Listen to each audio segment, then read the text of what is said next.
आप ही सोचिए, आपको अगर कोई ईमानदार आदमी मिलेगा तो सुविधा होगी कि नहीं? परस्पर मिलेगा तो सुविधा होगी कि नहीं? ये तो अपने लिए हम सब अच्छे आदमियों की आवश्यकता अनुभव करते हैं।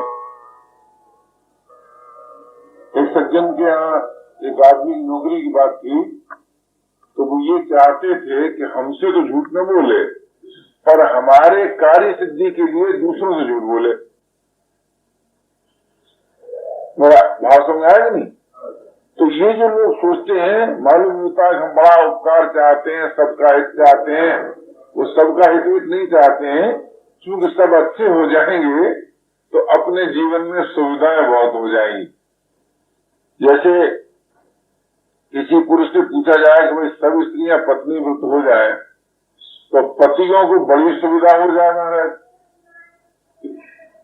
ऐसे ही स्त्रियों से पूछा जाए कि भाई सब पत्नी व्रत हो जाए तो स्त्रियों को बड़ी सुविधा हो जाए। जितने शिष्य हैं सब गुरु भक्त हो जाए तो गुरुजनों को बड़ी सुविधा हो जाए। और जितने गुरु हैं सब समर्थ आशीर्वाद देने वाले हो जाए तो शिष्यों को बड़ी सुविधा हो जाए। तो ये जो हम लोग सोचा करते हैं कि संसार अच्छा हो हमको छोड़कर, उसका असली मतलब यह है कि हम दूसरों के कर्तव्य से, दूसरों की उदारता से, दूसरों की क्षमाशीलता से, दूसरों के त्याग भावना से अपना सुख संपादन करना चाहते हैं। और यही सबसे बड़ा असाधन है। जब व्यक्ति ये सोचने लगता है कि भाई हमको सुख मिले, हमारा विकास हो, किंतु हमारे ऊपर किसी दूसरे के सुख का, किसी दूसरे का हित का दायित्व है, इस बात को लोग भूल जाते हैं। आज भगवान भक्त को क्यों नहीं मिलता दिखाई देता कि भक्त भी अपनी सुविधा के लिए भगवान की ओर जाना चाहता है। और मानव जीवन में अगर आप गंभीरता से विचार करें तो सबसे बड़ा कलंक यही है कि मानव होकर के अपने लिए किसी की आवश्यकता अनुभव करे और अपने को दूसरे के लिए अनुभव न करे। ये मानव जीवन का सबसे बड़ा प्रमाद, कलंक, लालसन, दोष है। और कोई दोष नहीं है। निर्धन होना कोई दोष का फल नहीं है। अब धन का सदुपयोग नहीं किया, निर्धन हो गए, उसमें क्या बात है? अगर हम निर्धनता का सदुपयोग करें तब भी काम कुछ सिद्ध हो सकता है। मैं तो यहां तक मानता हूं कि निर्बल होना भी कोई बड़ा भारी दोष नहीं है, क्योंकि बल का सदुपयोग नहीं किया था इसलिए निर्बल हो गए। अब निर्बलता का सदुपयोग करेंगे तो उद्धार हो जाएगा, बात क्या है इसमें? किंतु यही सबसे बड़ा दोष है कि अपने लिए हम दूसरों को की आवश्यकता अनुभव करते हैं। और जब साधक ये सोच लेता है कि भाई ये मानव जीवन तो ऐसा जीवन है कि इसमें अपने लिए किसी अन्य की अपेक्षा नहीं है, ये बात साधारणतः समझ में नहीं आती। आप कहेंगे भाई देखो, अगर हमें अपने लिए अन्य की आवश्यकता नहीं है तो हम जीवित ही कैसे रह सकते हैं? जैसे कोई भी मेरे साथियों में से कह सकता है कि भाई तुम्हारा तो काम चल नहीं सकता बिना हम लोगों की सहायता के, ऐसा कह सकते हैं। और एक दृष्टि से बात भी बिल्कुल ठीक मालूम होती है उस दृष्टि से। लेकिन अगर मैं अपने साथियों से पूछने लगूं कि भाई ये बताओ क्या आप लोगों की सहायता से मेरे सब काम पूरे हो गए, तब तो सबको ये मानना पड़ेगा कि नहीं हो गए। फिर भी इतना तो सत्य मालूम होता है कि अंधे को दूसरों की आंखों से सहायता मिलती है, निर्बल को दूसरे के बल से सहायता मिलती है, निर्धन को दूसरे के धन से सहायता मिलती है, अयोग्य को दूसरे की योग्यता से सहायता मिलती है, न तो मानना पड़ता है। अच्छा भाई, ये बात मानने पर भी सोचो कि जब कोई धनी निर्धन की सहायता करता है तब धनी को कोई अपना सुख मालूम होता है कि नहीं? उसे अपने में बड़ापन का भास होता है कि नहीं? तो क्या किसी धनी ने निर्धन की सेवा करते हुए अपना कोई विकास नहीं देखा? बताओ। दिखाई देता कि नहीं? तो अब आप सोचिए कि बल में और निर्बल में कितना अंतर रहा। अगर निर्बल न हो तो बल के सदुपयोग के लिए आपको अवसर ही न मिले। जैसे कल्पना करो, आज संसार भर के रोगी न रहे तो सब डॉक्टर भूखे मर सकते हैं, लेकिन अगर उदाहरण के लिए मान लो डॉक्टर न रहे तो प्राकृतिक नियम के अनुसार बहुत से रोग अच्छे हो सकते हैं। किंतु कोई भी डॉक्टर रोगी के बिना जिंदा नहीं रह सकता। जैसे बहुत से लोग कहते हैं कि भाई अगर हम लोग शिक्षा का प्रचार न करें तो सब लोग पशुवत हो जाते हैं, और उदाहरण देने लगते हैं कि जैसे किसी बच्चे को जंगल में रख दो जानवरों के साथ तो उसमें मानव प्रकृति का बिल्कुल विकास नहीं होता, जानवर हो जाता है। तो भाई ये तो नहीं कहा गया कि जानवरों के साथ रख दो। अगर किसी के साथ न रहो तो तुममें किसी दोष की उत्पत्ति कभी नहीं हो सकती। लेकिन जब हम किसी का साथ रखते हैं तब ये सोचना पड़ता है कि भले आदमी का साथ करना चाहिए, भली परिस्थिति का साथ करना चाहिए। तो तात्पर्य क्या निकला? कि तात्पर्य ये निकला कि हम लोग जो ये सोचते हैं कि जिनके पास बल अधिक है, सामर्थ्य अधिक है, जिनमें योग्यता अधिक है, वे अपना अधिक विकास कर सकते हैं, और जिनमें सामर्थ्य कम है वे अपना कम विकास कर सकते हैं, ये सोचना इतना निरर्थक है मानव जीवन के लिए, बहुत ही निरर्थक है। इसके सोचने का कोई लाभ नहीं है। आप कहेंगे अजीब आदमी हो, सारी दुनिया तो ये कहती है और आप सारी दुनिया के खिलाफ बोलते हैं। कि भाई सच बात यह है कि हम तो मानव जीवन के पक्ष में हैं। हम तो इसलिए सबके खिलाफ बोलते हैं कि आप सोचिए कि जैसी वस्तु स्थिति आपकी है उसी के द्वारा जब आप वास्तविक जीवन पा सकते हैं तो मानव जीवन का महत्व हुआ कि सामर्थ्य का और योग्यता का और वस्तु का महत्व हुआ। जैसे कल्पना करो किसी के पास सामर्थ्य हो और कोई असमर्थ हो।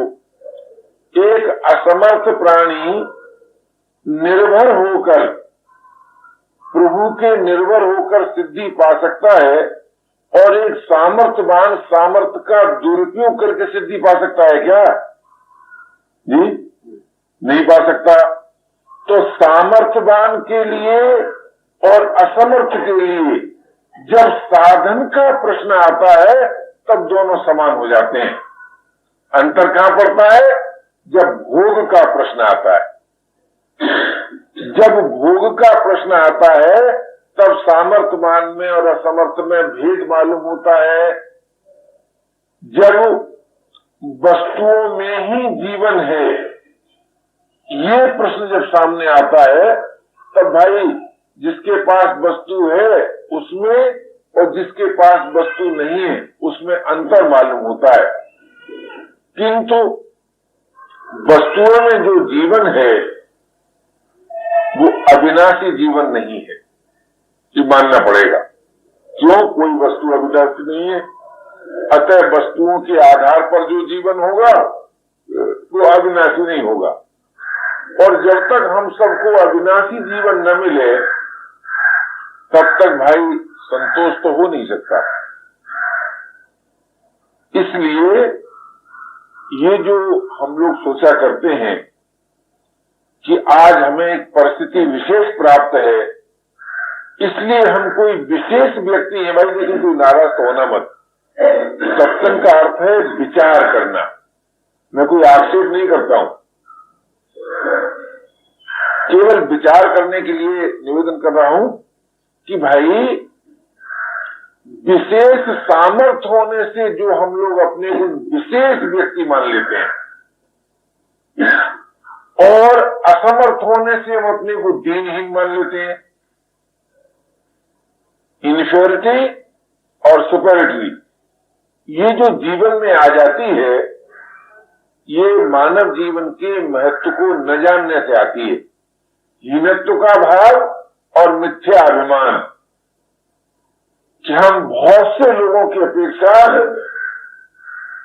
अच्छे आदमी, कुछ लोग तो यही घमंड करते हैं कि साहब हमारी जाति में, हमारे समाज में अगर सब लोगों का बराबर हिस्सा बांट दिया जाए तो हमारे पास संपत्ति सबसे अधिक है। कभी उन्होंने ये सोचा कि हमारे में बेसमझी सबसे अधिक है? आप विचार करें, क्यों? संपत्ति के आधार पर जो तुम्हारा महत्व है उसमें जितनी बेसमझी है, शायद इससे अधिक और बेसमझी कहीं नहीं मिल सकती। बहुत से लोग ये सोचने लगते हैं कि हमने एक कुलीन ब्राह्मण कुल में जन्म लिया है, हम बहुत बड़े अच्छे हैं। इसका अर्थ कोई भाई समझ ले कि मैं ब्राह्मण जाति का आदर नहीं करता हूं, ये उल्टा अर्थ लगा ले।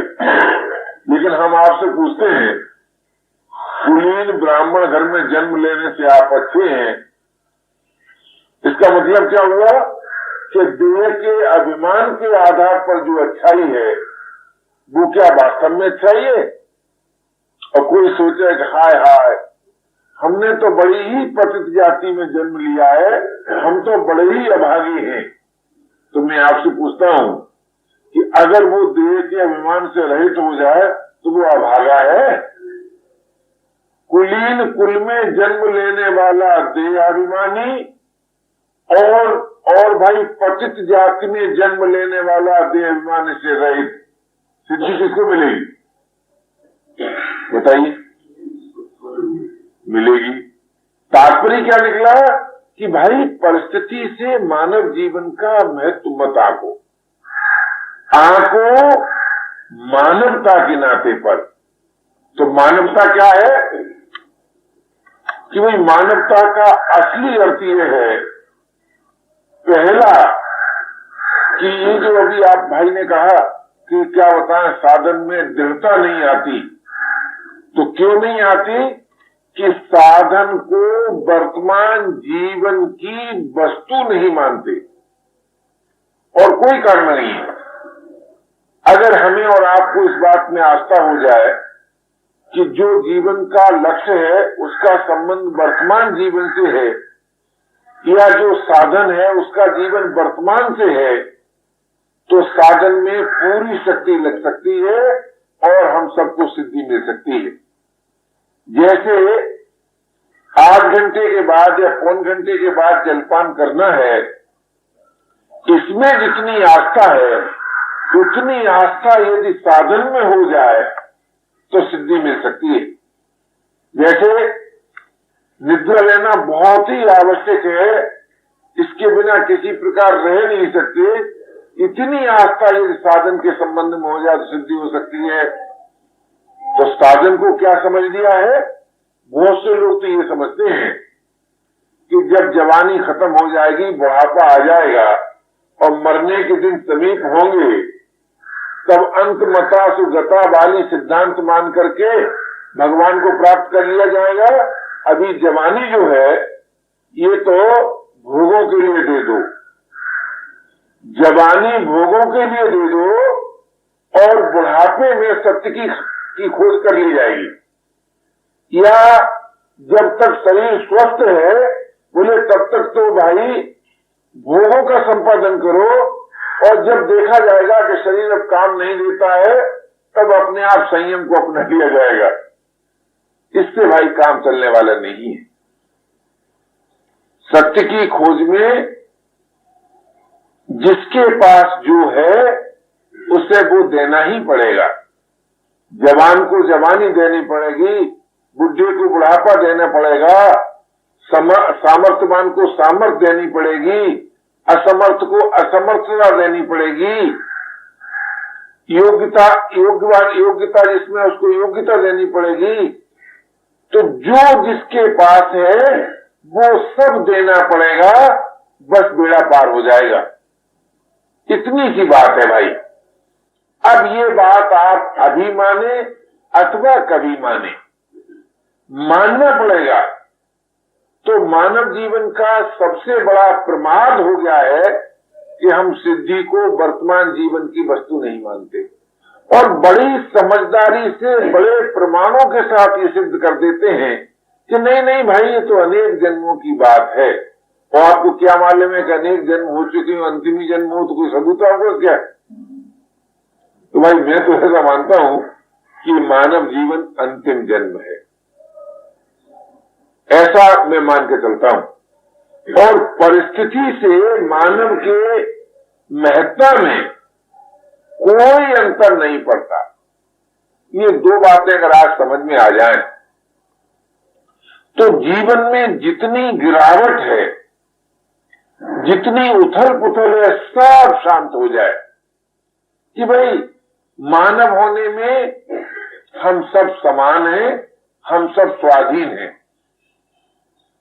परिस्थिति भेद होने पर भी ये बात जब समझ में आ जाती है तब बड़े ही सुगमता पूर्वक हम मानव होने के लिए जो साधन करना चाहिए उसे करने लगते हैं। और जब करने लगते हैं तो सिद्धि होती है। साधन करें और सिद्धि न हो, देखिए साधन में और असाधन में एक बड़ा भारी अंतर है। और वो अंतर ये है कि साधन में सिद्धि अनिवार्य है। जैसे कोई व्यापारी से पूछा कि भाई तुमको लाभ ही होगा, तो नहीं कहेगा, कहेगा भाई हानि भी हो सकती है किंतु लाभ भी होता है। ये नहीं कह सकता कोई भी व्यापारी कि हमारा ऐसा व्यापार है कि जिसमें लाभ ही लाभ होगा, हानि नहीं होगी। अच्छा भाई, जब दो देशों में या दो वर्गों में युद्ध होता है तब क्या कोई वर्ग ये कह सकता है कि हम विजयी होते रहेंगे सदैव? जी नहीं कह सकता। अच्छा, जब आप किसी वस्तु को प्राप्त करने का प्रयास करते हैं तब क्या आप यही कह सकते हैं कि हम वस्तु प्राप्त ही कर लेंगे? कभी कर लेते हैं, कभी नहीं कर पाते हैं। तो भाई साधन और असाधन में इतना ही बड़ा अंतर है। लेकिन साधन के संबंध में ये निश्चित बात है कि आप सिद्धि आपको अवश्य होगी। ये हो नहीं सकता कि साधन अपना लेने पर सिद्धि न हो, अवश्य होगी सिद्धि। तो क्या सिद्धि होगी, पहले इस पर विचार कर लीजिए। साधन निर्माण में यह भी बड़ी भारी कठिनाई है कि लोग यही नहीं जान पाते कि हम साधन की सिद्धि क्या है। साधन की सबसे बड़ी सिद्धि यह है कि आपका जीवन अपने लिए उपयोगी हो जाए, अर्थात आपको स्वाधीनता प्राप्त हो जाए। स्वाधीनता की प्राप्ति सिद्धि। और सिद्धि क्या है भाई? कि उदारता की प्राप्ति सिद्धि और प्रेम की प्राप्ति सिद्धि। बोले क्यों? कि जब स्वाधीनता जीवन में आ जाती है तब फिर किसी वस्तु, अवस्था, परिस्थिति आदि की अपेक्षा नहीं रहती, यानी निरपेक्ष जीवन। आज आप कितने लोगों को देखेंगे जो ये कह सकें कि हमारा निरपेक्ष जीवन है। अभी किसी बहुत बड़े पूंजीपति से पूछा जाए, यानी पूंजी के संग्रह करने वाले से, कि भाई ईमानदारी से बताओ कि अगर तुमको और हमको, यानी मुझ जैसे भिखारी को और उन जैसे पूंजी जिनके पास बहुत है, एक अपरिचित स्थान पर फेंक दिया जाए किसी यंत्र से, तो बताओ किसके जीवन में ज्यादा उथल पुथल मचेगी? विचार करो। एक बार विनोद की बात बताएं आपको। फरकात में सत्संग होता था तो एक खत्री परिवार के सज्जन थे मुन्नीलाल, बड़े सत्संगी थे, साधुओं के बड़े भक्त। तो एक संत से कहने लगे कि भाई तत्व ज्ञान होने पर बताइए महाराज हमारे और आपके जीवन में क्या अंतर है? तो भाई ज्ञान में तो कोई अंतर नहीं है, तो फिर हम और आप समान हो गए? तो संत हंसने लगे, बोले नहीं। बोले क्यों? कहते चलो उठो यहां से, अभी हम चलते, तुम भी चलो। अगर हम तो समान हो गए, भाई ज्ञान में तो समानता है, लेकिन अगर तुम कहते हो नहीं हम और आप समान हो गए तो चलो उठो, चलो।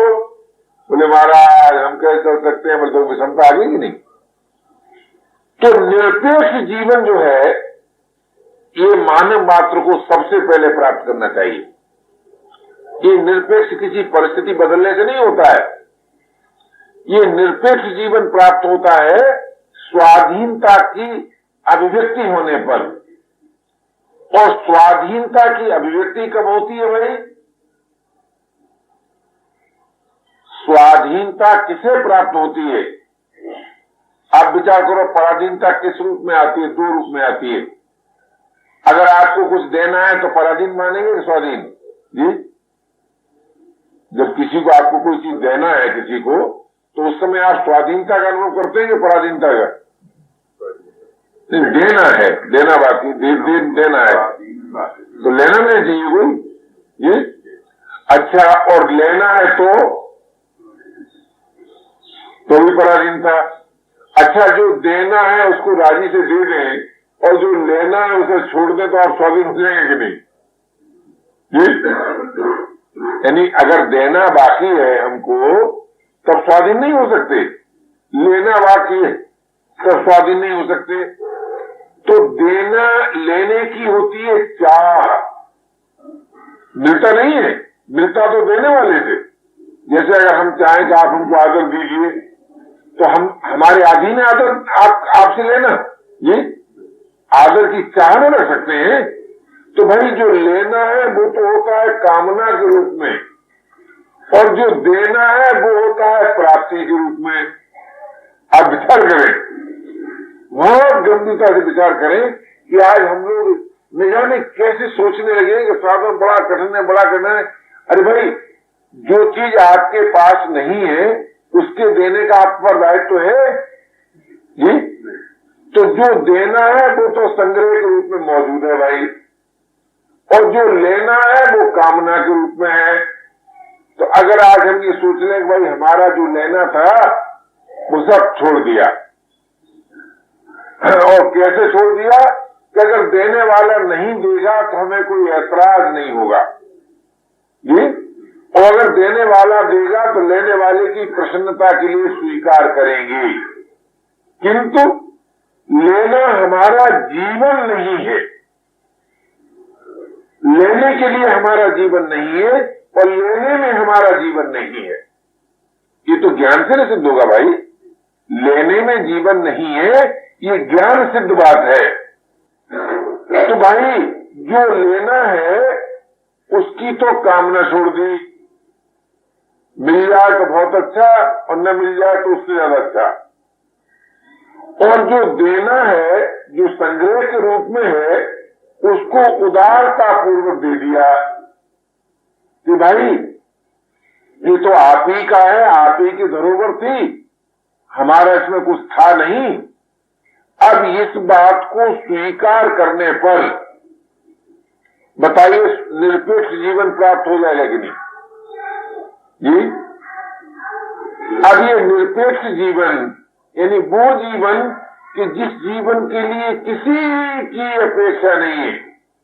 किंतु एक बात यहां विचार करनी पड़ेगी कि देना जीवन नहीं है, देना जीवन की प्राप्ति का साधन है। न लेना जीवन नहीं है, न लेना जीवन की प्राप्ति का साधन है।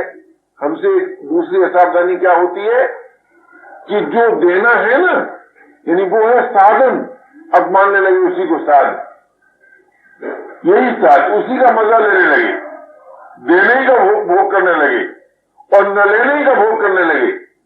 बहुत हम लोग अकड़ते रहते हैं। कभी किसी महात्मा से कोई कहे महाराज जी हमको कुछ नहीं चाहिए, अरे भाई अकड़ते हो, कुछ नहीं चाहिए तो हेटते क्यों?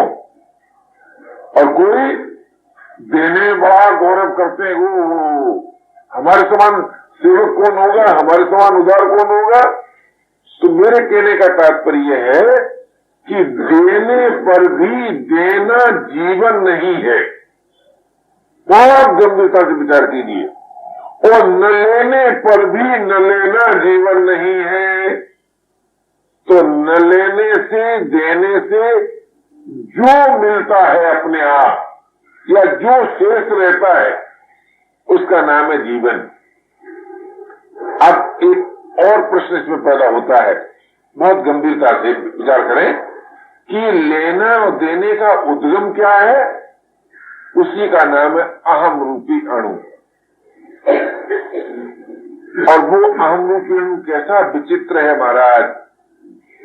देह से मिलाए दो देह बन जाए, और जीव से मिलाए दो जीवत्व से तो जीव बन जाए, और ब्रह्मत्व से मिलाए दो तो ब्रह्मत्व बन जाए, और सबसे हटाए दो तो कुछ न रह जाए। ऐसा वो अहम रूपी अणु है कि जिसकी मूल जीवन जो है वो है लेना और देने का रस। लेना और देना जो है उसमें न लेने का रस और देने का रस, यहां भी अहम है। और कहीं उल्टा कर दें कि लेना पसंद करें और देना बंद कर दें, वहां भी अहम है। तो उसको आप लोग कहेंगे कि ये तो भाई असाधन है। असाधन क्या है कि देने की सोचे ही नहीं, लेने ही लेना सोचे। जैसे काला कलूटा आदमी भी कहता है सुंदर लड़की से ब्याह हो जाए, ये असाधन हो गया है? तो भाई जहां देने की बात ही नहीं, लेने ही सोचते हैं, ये असाधन। तो असाधन में भी जीवन नहीं है। और जहां जिसको देना है उसको दे दिया और लेना बंद कर दिया, ये साधन। बोले इसमें भी जीवन नहीं है। तात्पर्य क्या निकला कि अकर्तव्य में भी जीवन नहीं है, कर्तव्य में भी जीवन नहीं है। तो फिर कर्तव्य की आवश्यकता क्या है कि भाई अकर्तव्य जो है वो सदैव आपको पराधीनता की ओर लेता जाएगा, और कर्तव्य जो है वो आपको स्वाधीनता की ओर ले जाएगा। तो ऐसे असाधन जो है वो हमेशा अवनति की ओर ले जाएगा, और साधन जो है वो हमेशा उन्नति की ओर ले जाएगा। तो उन्नति की ओर ले जाने के कारण साधन बड़े महत्व की वस्तु है, और असाधन अवनति की ओर ले जाने के कारण महत्व की वस्तु नहीं है। इतना अंतर तो है, किंतु भाई साधन भी जीवन नहीं है और असाधन भी जीवन नहीं है। ये जीवन का अर्थ लेना चाहिए लक्ष्य। तो जीवन क्या है कि जहां असाधन की उत्पत्ति न हो और साधन का अभिमान न रहे। साधन का तो अभिमान न रहे कि भाई हम चाह रहित हो गए, इस बात का तो अभिमान नहीं कि हमको उदारता प्राप्त हो गई, हमने बड़ी सेवाएं की हैं, इस बात का तो अभिमान नहीं। और भाई असाधन की उत्पत्ति नहीं। तो जब असाधन की उत्पत्ति नहीं होती और साधन का अभिमान नहीं होता, तब साध्य का प्रेम प्राप्त होता है। साध्य का प्रेम तो निरपेक्ष जीवन में ही प्रेम की अभिव्यक्ति होती है। निरपेक्ष जीवन ही अमरत्व को प्राप्त करता है, और वो निरपेक्ष जीवन प्रत्येक भाई को, प्रत्येक बहन को वर्तमान में मिल सकता है। एक यह बात और गंभीरता से विचार करने की है कि कोई ये सोचे कि भाई संग्रह तो हमारे पास शरीर भी संग्रह के रूप में है और योग्यता भी संग्रह के रूप में है और वस्तु भी संग्रह के रूप में है, पद भी संग्रह के रूप में है, तो क्या जब तक संग्रह सब समाप्त नहीं हो जाएगा तब तक सिद्धि नहीं मिलेगी? कि ऐसी बात नहीं है, ऐसी बात नहीं है। हाँ, जब तक संग्रह का आश्रय नहीं टूटेगा तब तक भाई सिद्धि नहीं मिलेगी। फिर क्या होगा कि भाई सिद्धि मिलने पर साधन स्वभाव हो जाएगा और सिद्धि मिलने से पूर्व साधन जीवन हो जाएगा। तो साधन जीवन कब तक रहेगा? कि जब तक सर्वांश में साधन को अपना नहीं लिया जाएगा। जैसे अपने पास जो कुछ है वो वास्तव में अपना नहीं है, अपना है ही नहीं, वो कभी अपने काम आएगा ही नहीं। ये बात जब तक हम सर्वांश में स्वीकार नहीं कर लेंगे तब तक जो वस्तु प्राप्त है, जो सामर्थ्य प्राप्त है, जो योग्यता प्राप्त है, उसका अभिमान नाश नहीं होगा। और जब तक प्राप्त वस्तु सामर्थ्य योग्यता का अभिमान नाश नहीं होगा तब तक परिच्छिन्नता नाश नहीं होगी और जब तक परिच्छिन्नता नाश नहीं होगी तब तक सर्वांश में निष्कामता नहीं आएगी और जब तक सर्वांश में निष्कामता नहीं आएगी तब तक दिव्य जीवन से अभिन्नता नहीं होगी। इसलिए जो कुछ प्राप्त है वो अपना नहीं है, अपने लिए नहीं है। ये बात अपने अपने ज्ञान से, अपने अपने विवेक से प्रत्येक भाई को, प्रत्येक बहन को जान करके स्वीकार करनी पड़ेगी। पहले जानो फिर स्वीकार करो। तो जब भाई जो कुछ अपने पास है वो अपने लिए नहीं है और अपना नहीं है तब तो देने में कोई कठिनाई मालूम होगी क्या जी? अगर हमें और आपको विश्वास हो जाए कि जो हमें प्राप्त है वो अपना भी नहीं है और अपने लिए भी नहीं है, अपना ही नहीं है, और अगर ये बात बनी रही कि अपने लिए तो भाई देना कठिन हो जाएगा। जैसे उदाहरण लीजिए, अभी यहाँ कुछ अतिथि अधिक आ जाएं तो बहुत कम लोग होंगे जो उदारता पूर्वक अपना कमरा कहते हैं हाँ हम देते हैं। ये जानते हैं कि अपना नहीं है जी, लेकिन ये भी जानते हैं भाई अपने लिए है। तो इतना हिस्सा अगर रह गया तब भी काम नहीं बनेगा। तो अपना नहीं है और अपने लिए नहीं है, ये बात आप और हम अपने अपने ज्ञान से अनुभव करें। क्यों भाई, ये विश्वास करने से काम नहीं चलेगा। अगर इस बात में आपने विश्वास कर लिया तो थोड़ा सा विकल्प रहित विश्वास ज्ञान जैसा लगता है, किंतु इस बात में विश्वास अपेक्षित नहीं है। इस बात में तो आपका ज्ञान ही अपेक्षित है और वो ज्ञान आपको मिला है। आप ये मत सोचिए कि इस बात के लिए जिस ज्ञान की आवश्यकता है वो ज्ञान आपके पास नहीं है, वो ज्ञान आपके पास है। उस ज्ञान के द्वारा जब हम सब ये स्वीकार कर लेते हैं कि भाई जो हमको मिला है वो हमारा भी नहीं है और हमारे लिए भी नहीं है, तब देना जो है बहुत सुलभ हो जाता है। अच्छा, तो जो जब अपना ही संग्रह अपने लिए नहीं है, विचार कीजिए, तो दूसरे का संग्रह अपने लिए कैसे हो जाएगा? तो हाँ, एक बात के लिए हो जाएगा कि दूसरे की उदारता को सुरक्षित रखने के लिए, उसके चित्त को शुद्ध करने के लिए अगर किसी की सेवा जो मिले उसे अगर स्वीकार कर ले तो वो सेवा पहुंचेगी कहां तक? आप तक नहीं पहुंचेगी।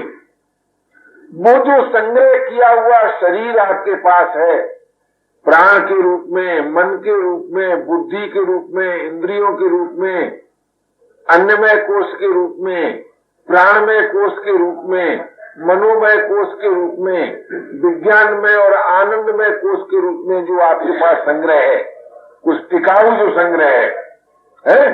जब आदमी घर छोड़ के विरक्त हो जाता है तो शरीर को नहीं छोड़ जाता है, शरीर को साथ ले जाता है ना। तो सबसे मजबूत संग्रह जो है ना मानव मात्र के साथ, वो जो दूसरे की जो उदारता होगी वो उस संग्रह में तक उपयोग में आएगा। बस जैसे आप किसी सेवा सामग्री को आप जैसे हिफाजत से रखते हैं, तो वो जो आपके पास सेवा सामग्री है उस तक उसकी पहुंच होगी किसकी? जो दूसरे के पास संग्रह है, आप तक उसकी पहुंच नहीं होगी। संसार में कोई वस्तु ऐसी नहीं है, कोई शक्ति ऐसी नहीं है जिसकी पहुंच आप तक हो जाए। शरीर तक रहती है, चाहे वो कारण शरीर तक रहे, चाहे वो सूक्ष्म शरीर तक रहे और चाहे वो स्थूल शरीर तक रहे।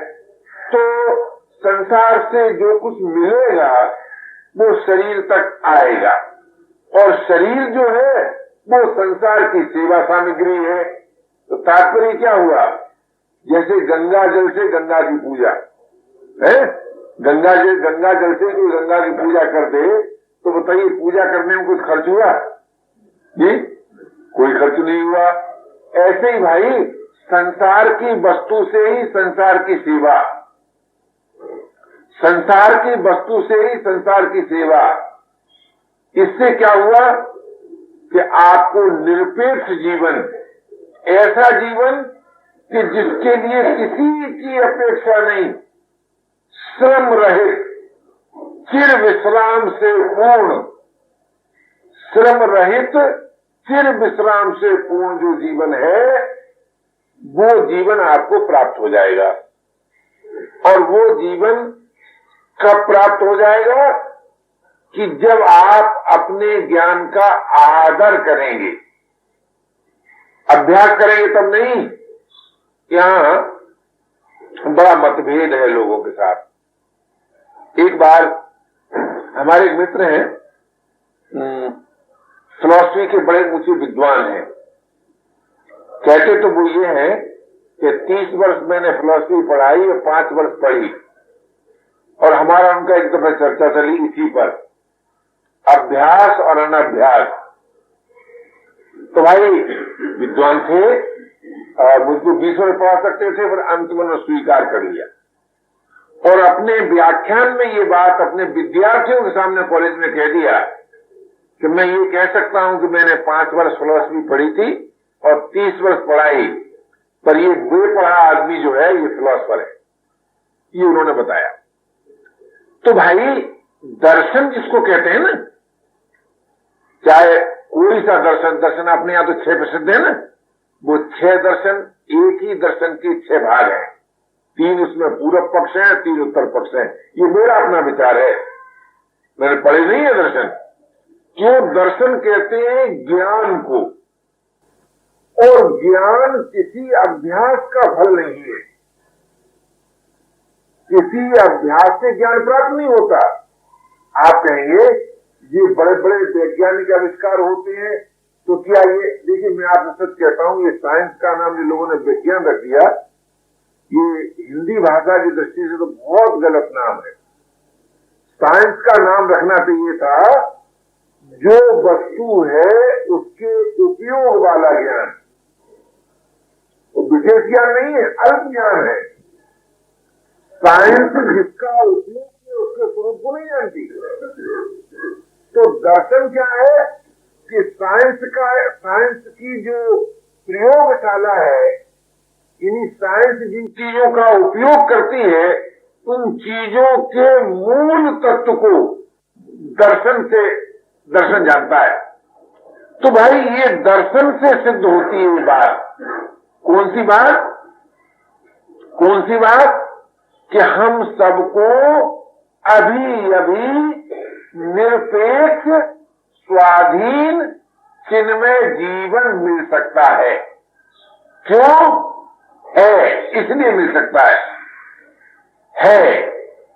कहते हैं जिसका कभी नाश न हो, जिससे देश और काल की दूरी न हो, जो सभी के लिए प्राप्त हो, यानी जिसमें सभी का प्रवेश हो, जिसमें सभी का अधिकार हो, अथवा यूं कह दो बोलचाल की भाषा में जो सभी का अपना हो।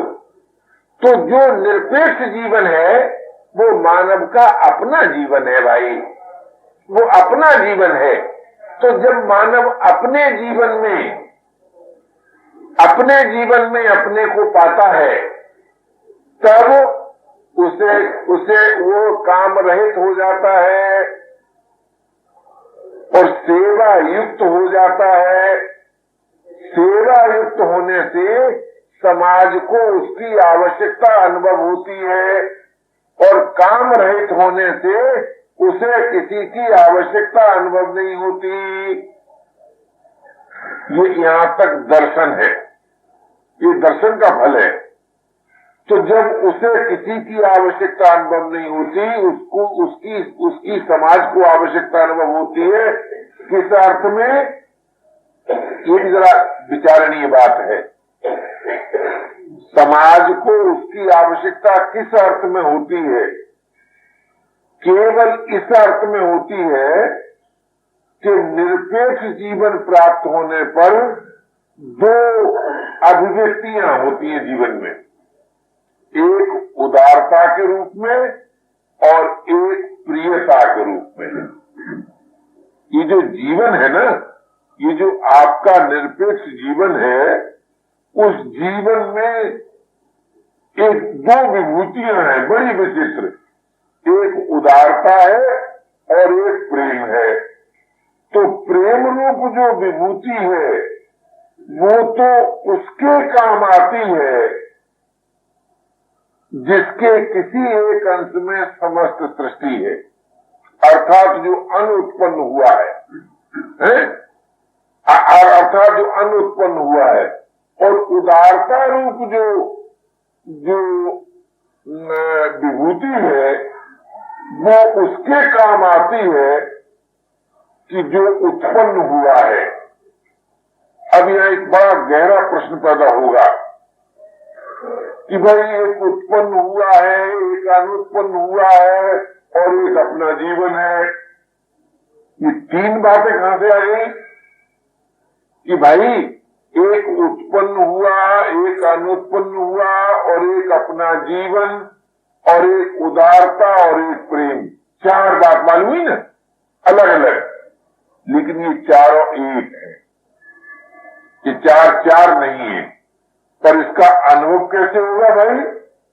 कि जब तक मानवता प्राप्त न हो जाए, मानवता, और मानवता का अर्थ जैसे मैंने आपसे निवेदन किया कि उसको अनेक ढंग में कहा जा सकता है। मानवता में प्रेम, उदारता अपने आप उदित होती है, वो मानवता का फल है।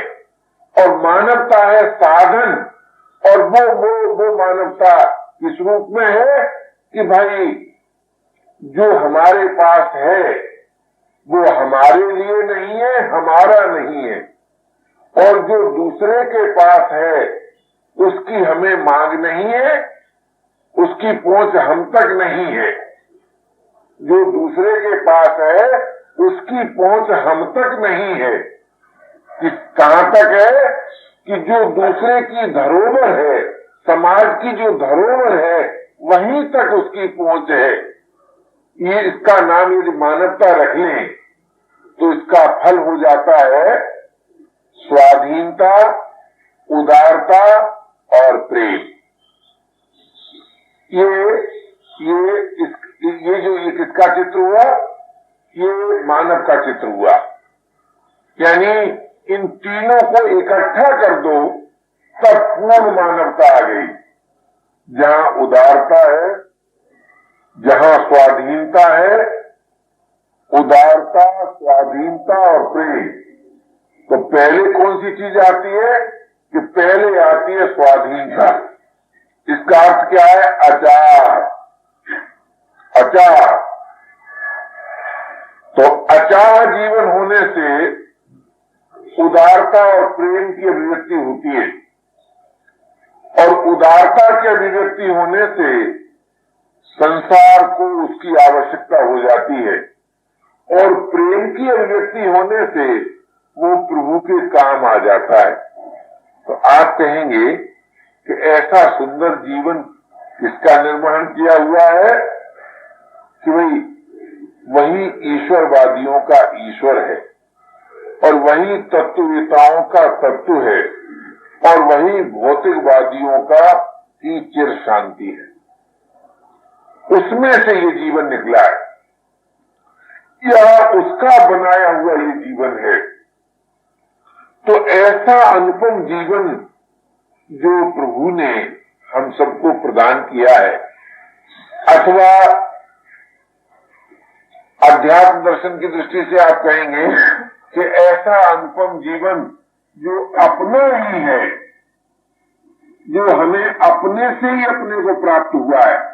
देखिए, ये जो भाषा जो होती है ना, ये भाषा सत्य के दरवाजे तक नहीं पहुंचती, सत्य के दरवाजे का संकेत करती है। ये मत सोचिए आप कि आजकल तो लोग भाषा को ही सत्य मानने लगे,